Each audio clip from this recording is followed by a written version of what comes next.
The Pew Research did a poll in 2013 when they went around the world and interviewed Muslims from Islamic countries all over the world. And they asked them two questions. Would you like to have Sharia law as the law of your country? And would you like to see the Islamic Caliphate? And remember, this was in 2013, before ISIS. 77% want the establishment of Sharia law and want the establishment of an Islamic state.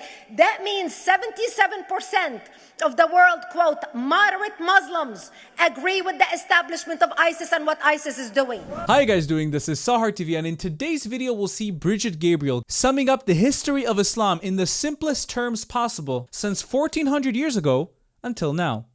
Let's watch. So what I'm going to do right now is I'm going to crunch 1400 years of Islamic history in 5 minutes and make it as exciting as I can possibly make it, because I hated history. Muhammad, death, destruction, colonization, blaming the Jews, dismantling all the rest, Islam prevails. Summed it up for you in 5 seconds. When I was a little girl. At this age, I appreciate history. And now I understand why they say those who don't learn from history are doomed to repeat it. In order for you to understand why Western civilization is very different than the Islamic world, you need to understand the history of Islam. When Prophet Muhammad supposedly revealed his revelation from the angel Gabriel that he is supposed to be the last of the prophets in the early 600s, he started preaching in his own city, Mecca. He tried to recruit friends and followers to be able to spread his religion. And he tried for 12 years and failed. And after 12 years, he was only able to recruit his immediate family and friends. So he decided, if I go to Medina, which was the Jewish hub of Arabia, the business hub where the Jews lived, if I go there and preach my religion to them, if they accept me, that will buy me respect and stature between my own people, and they will accept me. So Prophet Muhammad started borrowing a lot from the Old Testament to make his religion more palpable to the Jews, to make it a lot similar. This is why you see a lot of similarities between Judaism and Islam. For example, Jews don't eat pigs, Muslims don't eat pigs. Jews pray a few times a day, Muslims pray a few times a day. Jews fast on Yom Kippur, Muslims fast on Ramadan.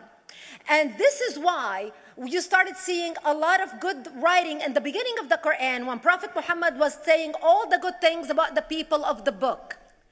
He took his message and went to Medina trying to recruit the Jews, talking about the people of the book, talking about how similar the two religions are.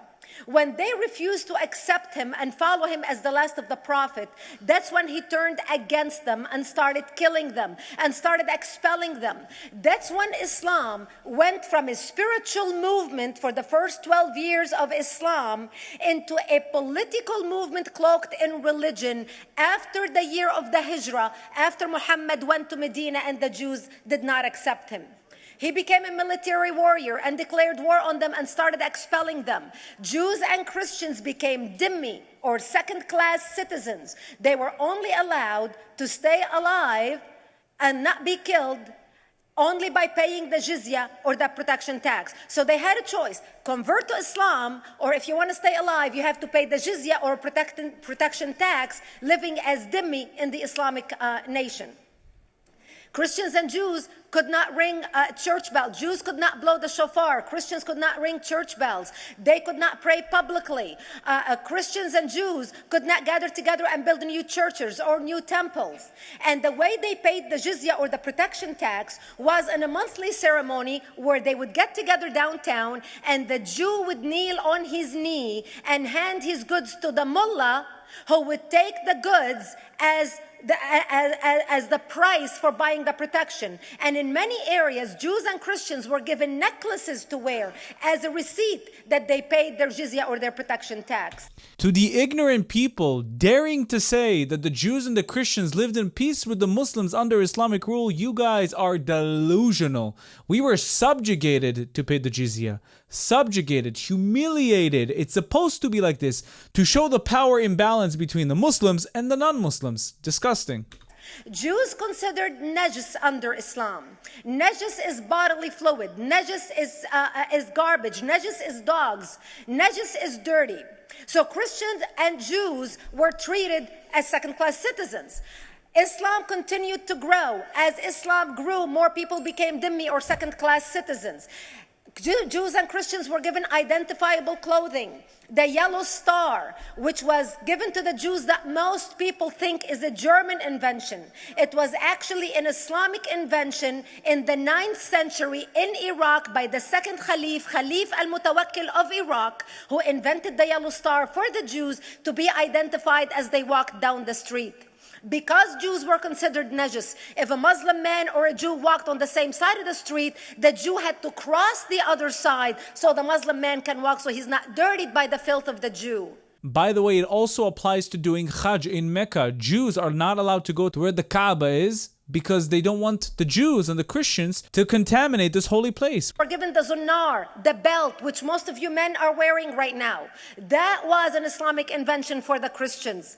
Islam continued to grow. They went all the way to Jerusalem. They conquered Jerusalem. Christians couldn't ring their church bells in Jerusalem. The Pope in Rome in 1090 told the Christians, how could you sit idly by and allow your brethren to suffer like this in the Holy Land? You need to go liberate the Christians. You need to go help the Christians. That's why the Crusaders were launched. The Crusaders were not launched because they just felt like waking up in the morning and going and converting a bunch of Muslims or beheading them.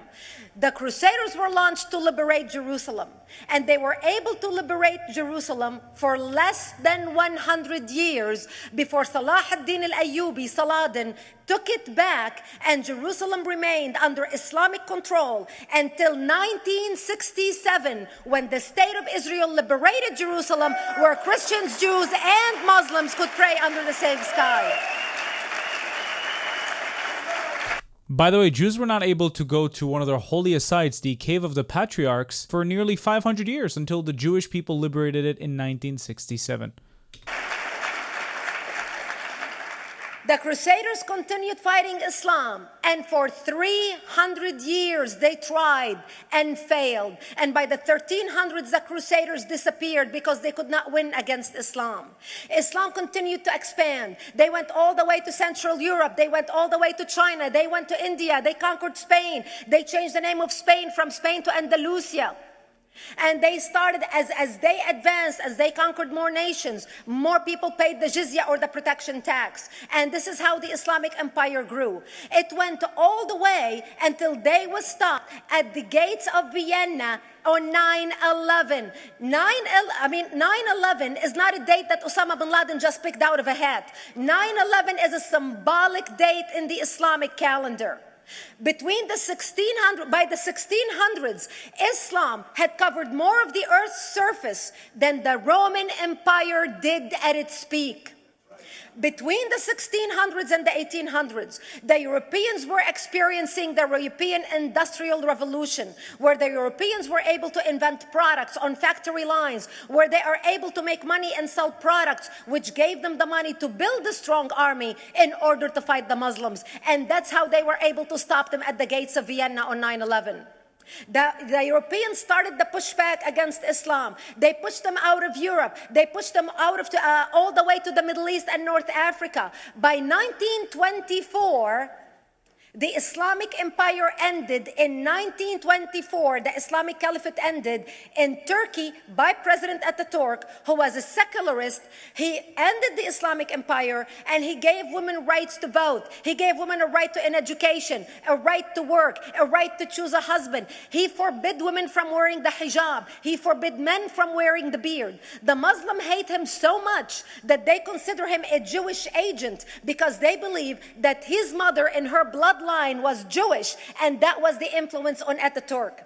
By the time the Islamic Empire or the Islamic Caliphate or the Islamic State ended in 1924, the Islamic Caliphate had existed for 1400 years, and it ended less than 100 years ago.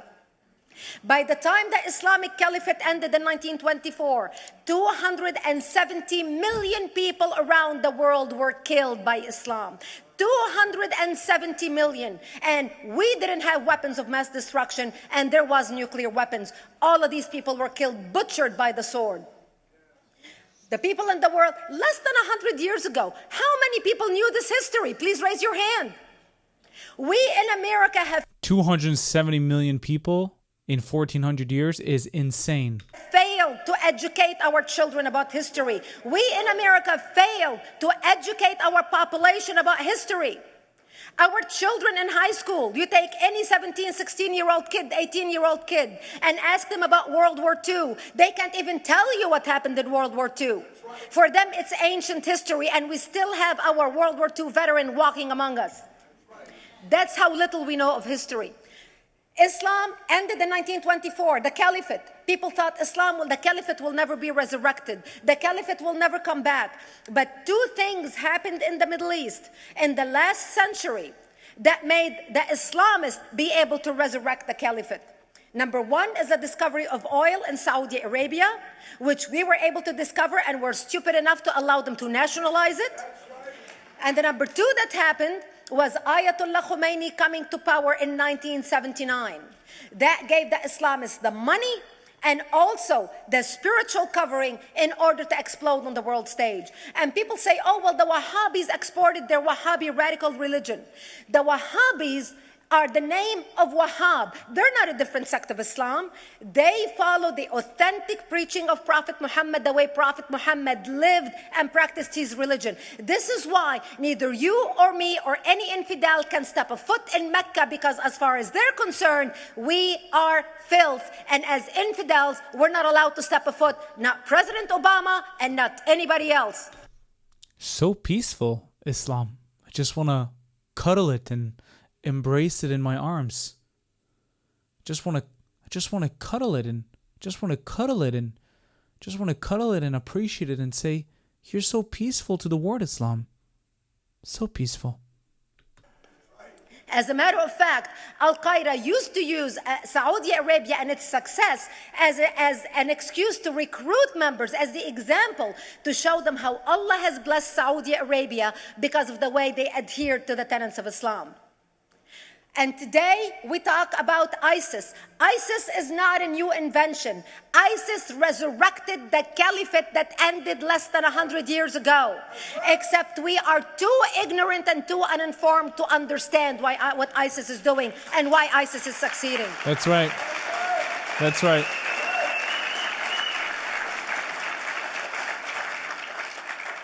Two things you need to understand about Islam and the principles of war in Islam.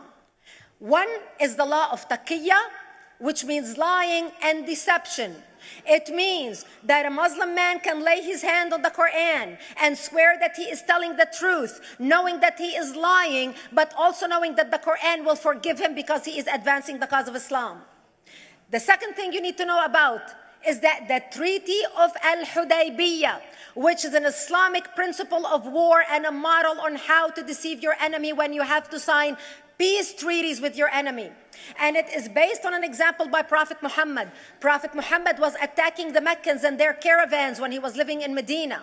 One day he attacked them because this is how he got the goodies. He would attack them, rob them, and spread the goodies among his men. And this is how he was able to recruit, because this is how people made money without working. And so he attacked the Meccan caravans. When he realized he's not able to defeat the Meccans in that city of Al-Hudaybiyah, in that place, he signed a 10-year treaty with them. Does that sound familiar? A 10-year treaty with them that says he will not attack them, he will have peace with them, he will not declare war on them. Muhammad used the treaty for 2 years to build his military, strengthen his army, and when he realized he was strong enough to attack his enemies when they least expected it, because they thought they had a peace treaty with Muhammad, he broke the treaty, attacked them 2 years later, and Mecca fell within 24 hours because they were not expecting the attack. And that became a principle of war in Islam. That's why I refuse to believe we have an eternal peace treaty with Egypt. They're just waiting for the moment we're weak enough and they're going to attack us. Same applies to Jordan, same applies to Saudi Arabia, and all the other Arab nations around us. And to give you an example of how that is practiced, this is why anything signed with Iran means nothing to them. Yep.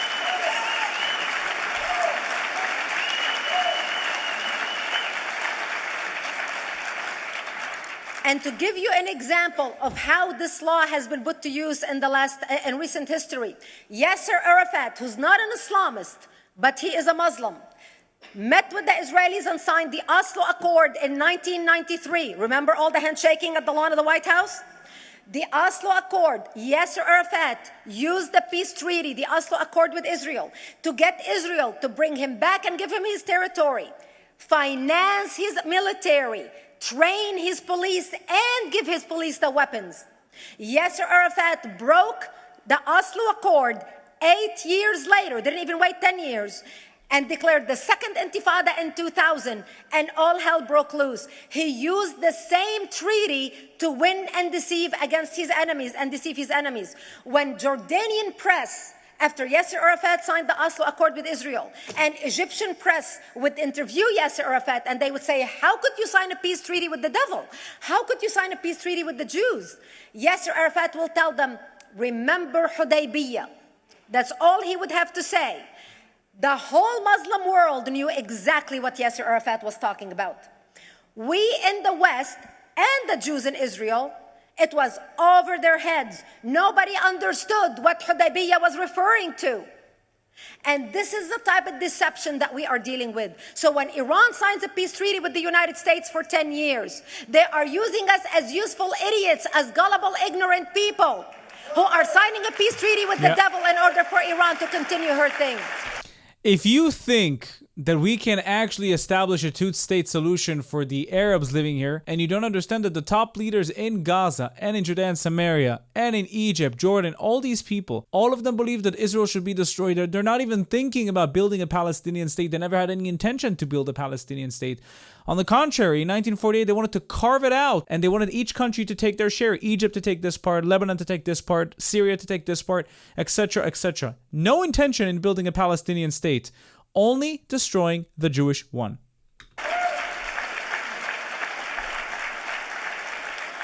That is why it is so important to be wise about who we're going to put in the White House next year. This speech was given about 9 years ago, so don't apply it on today's situation.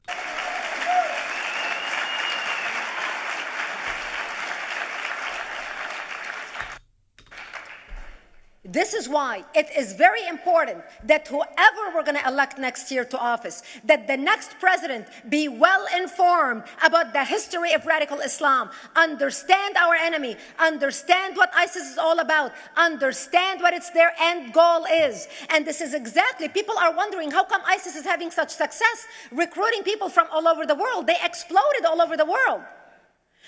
The Pew Research did a poll. And of course, the Pew Research is not Brigitte Gabriel, is not Fox News, is not Tony Perkins.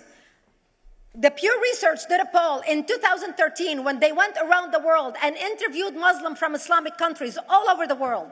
And they asked them 2 questions.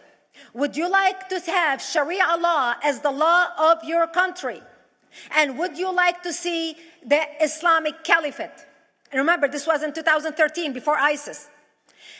The 5 top countries in the world, in the Islamic world, the 5 top Islamic countries: Indonesia, 204 million Muslims. Indonesia, Pakistan, Egypt, Nigeria, and Bangladesh. 77% of Muslims interviewed in these Islamic countries, 77% want the establishment of Sharia law and want the establishment of an Islamic state. That means 77% of the world, quote, moderate Muslims agree with the establishment of ISIS and what ISIS is doing. Let's not fool ourselves. This is very important, that whoever we're going to elect is going to be somebody who is strong on national security, who's going to put America first, who's going to make America great again, who's going to send a strong message to the world. The minute he walks into office, whoever we elect, that the world is going to realize that this person you're not going to mess with because he could care less about what you think, what the UN thinks, what the world thinks. They can all go to hell. We care about America and only the United States of America. Wow.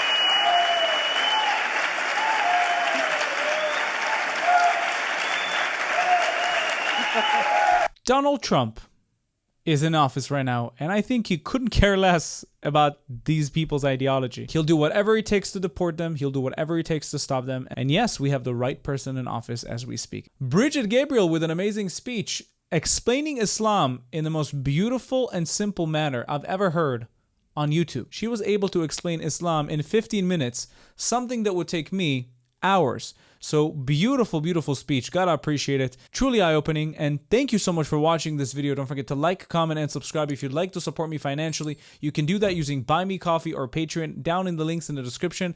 Please don't forget to join our Discord in the links below. And if you'd like to, you can now become a YouTube member and enjoy specific YouTube perks. Thank you for being here. I'll see you in the next video. Bye-bye.